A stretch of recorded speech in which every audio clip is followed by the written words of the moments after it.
Okay, let's dive right into today's explainer. We're looking at a really fascinating paradigm shift brought forward by Dr. Christoph Delong and Kinexa Formation. We are talking about the true nature of artificial intelligence.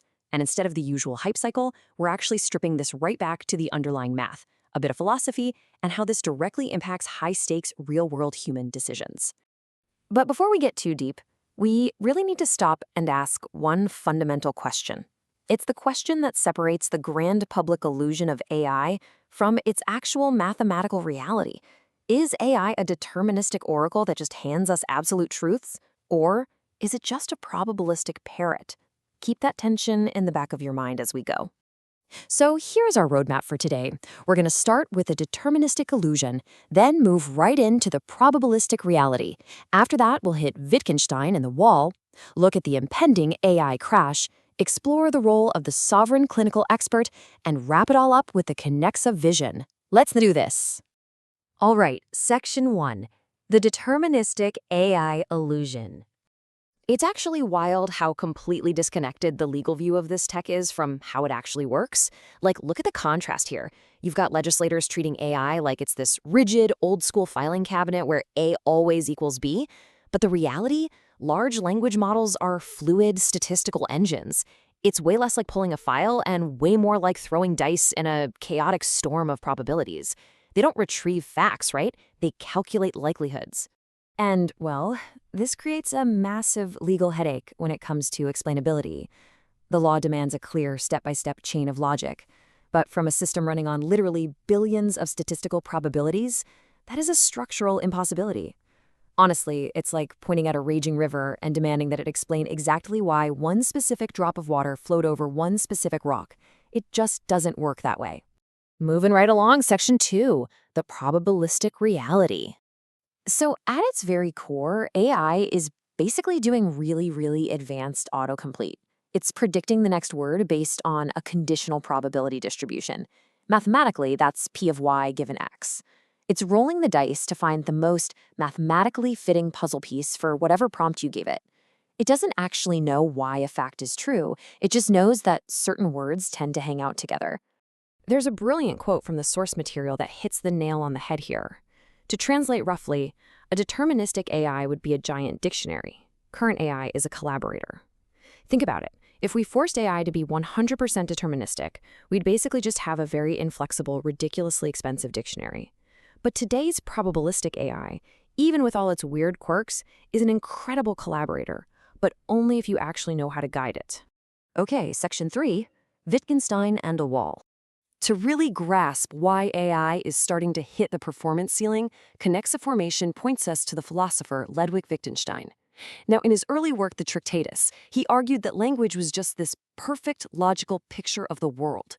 And early AI developers absolutely loved this idea. They thought, hey, feed a machine enough data, and eventually it'll just logically calculate all of reality. But, as Wittgenstein himself eventually realized, that was a totally flawed dream. Yeah, he actually had a complete philosophical reversal later in life with his philosophical investigations. He realized that a word's meaning isn't just some static data point you can plug into a machine. Meaning is its lived usage in the real world. Language is essentially a social game.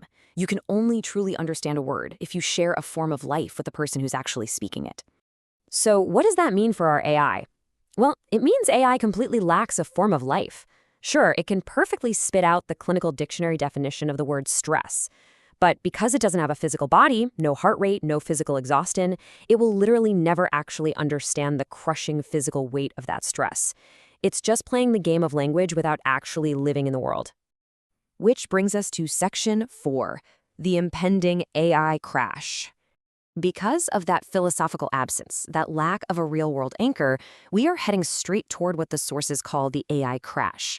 It's a saturation point defined by three massive walls. First up, the data wall. Models are literally starting to train on their own AI-generated hallucinations, and they're losing all their nuance. Second is the economic wall. We're seeing exploding computing and GPU costs, while the AI itself kind of stagnates into just a glorified secretary. And third, the technological wall. There is a hard limit to trying to simulate real thought just through text without any actual causal understanding of the world. Just to put this timeline into perspective, the transformer architecture, the thing powering all this, was born back in 2017. Fast forward to 2025, and over half of all web content is expected to be AI generated. That's your data saturation kicking in right there.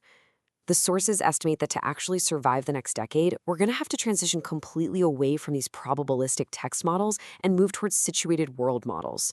We're talking about AI that actually understands physics and real-world causality. Let's pivot to Section 5, the sovereign clinical expert. This is where we find the ultimate defense against this algorithmic collapse, the sovereign clinical expert. People like Dr. Christophe Delong. Look at this comparison. While an AI can instantly pull up the standard statistical average definition of, say, an ATM jaw disorder, Dr. Delong is actually treating a unique human being in front of him. The AI simplifies the raw data, sure, but the human clinician synthesizes the patient's diving history, their physical stress, their psychological context. The AI gives you the data, but the human provides that crucial form of life. But here is a massive warning backed up by Harvard researchers: cognitive capture. Because the real danger here isn't that AI is going to suddenly replace all the experts. The danger is that the experts get lazy. It's allowing this smooth, highly convincing, probabilistic tool to subtly dictate clinical judgment just because it gives you a nice, consensus-driven answer. AI absolutely has to remain an assistant, never, ever the final sovereign authority. And finally, Section 6, the Kinexa vision. This is how Kinexa Formation takes all these deep philosophical insights and turns them into a super practical methodology. Step 1, you let the AI process the massive organizational data. Let it sort the dictionary. Step 2, the AI identifies structural tension points, but strictly without forcing a statistical consensus on you. And that clears all the noise for Step 3, allowing the human expert to step in, clear-headed, and make the final sovereign diagnostic decision based on actual lived experience. Their whole ethos can essentially be summed up in this one guiding principle from the source material. L'intelligence artificielle ne remplace pas le diagnostic, elle l'augmente. It augments the diagnosis. It manages the sheer, overwhelming volume of data, absolutely, but it never replaces the lived, breathing human experience behind the actual decision. So, as we wrap up this explainer on the analysis from Dr. Delong and Kinexa Formation, I want to leave you with one absolutely critical question. In an age of algorithmic compliance, where the machine is always going to try and feed you the easiest, most average answer, how are you going to protect your own cognitive sovereignty? You have to ensure you remain the meaning maker in your life, not just a proofreader for a machine. Thanks so much for joining me today.